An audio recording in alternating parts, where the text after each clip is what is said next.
Hi, Spots and Cheap Pops, here on the air. Ladies and gentlemen, I Spots and Cheap Pops. This is Silicon Steve Valley with Vladi Dottie, and we're talking at the very, very best of professional wrestling podcasting you're ever going to see. Yeah, we're literally better than every one of the other ones. Everyone. The Young Bucks making their triumphant and glorious return to retire a possible top 10 legend of all time after they've barely been significant on television for over 2.5 years. Great. Good job.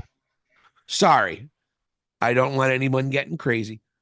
2 years and a quarter because they haven't been really relevant. Say what you want about the triples tag matches. I'm talking about relevant as a tag team and as a storyline, not just as showing up in wrestling. They have not been relevant since Kenny Omega lost the title to Hangman Adam Page. And that some of the things that they did were an embarrassment, and winning the titles was just because Jeff Hardy got drunk and got in a car again. And it was a no-nothing, like what was, I think it was one of the, I think it might have been the shortest tag team title reign of all time. And it was only like 4 or 5, maybe 6 weeks. Yep.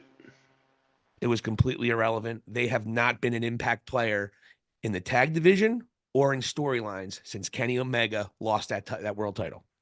So they just waltzed back in after getting the biggest moneymaker the company ever saw, getting him fired. They waltzed back in. I guess we're going to lead with the Bucks, Vladdy, because I'm pissed off about it. Might as well roll with it. We'll get to you, Tony. Don't you worry, you son of a bitch. These guys, Vladdy, after being almost completely insignificant, are still leeching on the fact that, yeah, you know what? Let me tell you something, Vladdy. We started this company. We're the most important things that this company ever did. They did start the company. But just like their owner, they are becoming albatrosses and problems within the company. So after they do everything they can, added, I'm sure, and certainly wasn't their best selves to this whole CM Punk thing. After they get him, essentially, I'm sure they were strong-arming getting him fired. Just speculation. Then they take time away from TV again for a big rebirth and a big repackage. And the big repackage is they look like one of the black and white cookies you get coming out of a bakery, the way they were dressed, one white and one black. And then they shave their beards to have the really cool porno mustaches that are in again for some fucking dumb reason. And that's their big reboot. And they're coming back to retire Sting.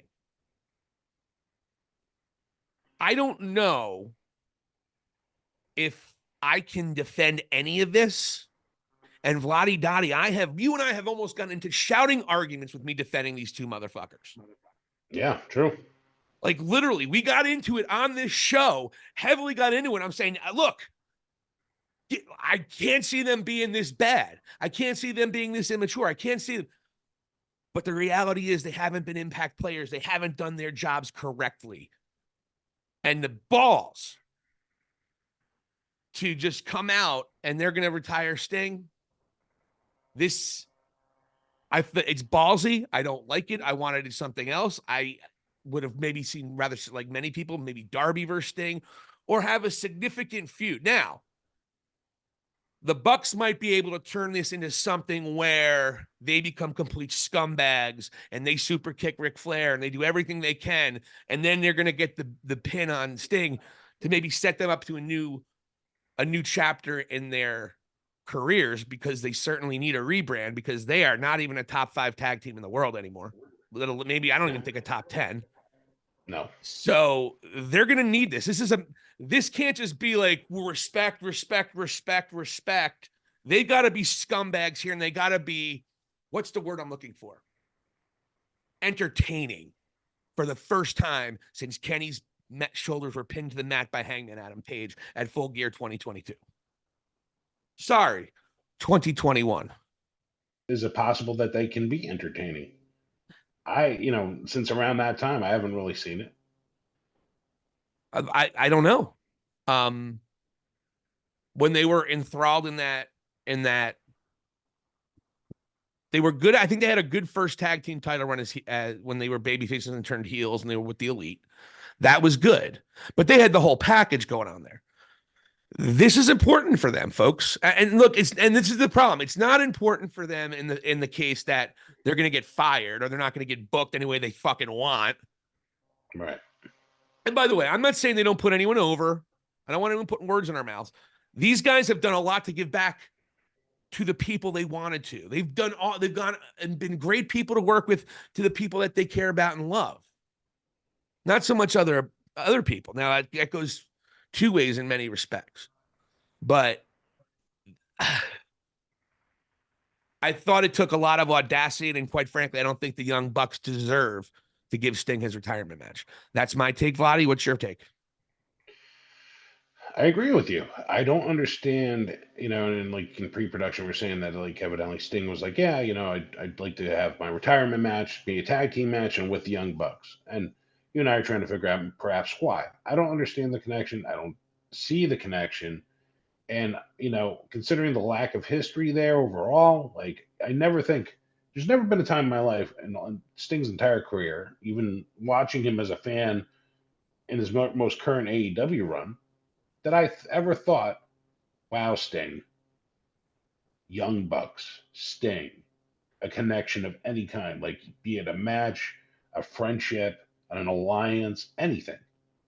So after all these years of history that Sting has given us, he's being walked out the door by Matt and Nick, who really, I think I would say, use the term is undeserving of this. Yeah. And I'm trying to think of a better, perhaps Jericho makes more sense. Darby makes, to me, would have been the perfect thing. And you know what? Like you could have probably done something pretty cool with that, with like Darby being hesitant, not wanting to do it, Sting requesting it, and then Tony Khan saying, "Darby, you have to do this."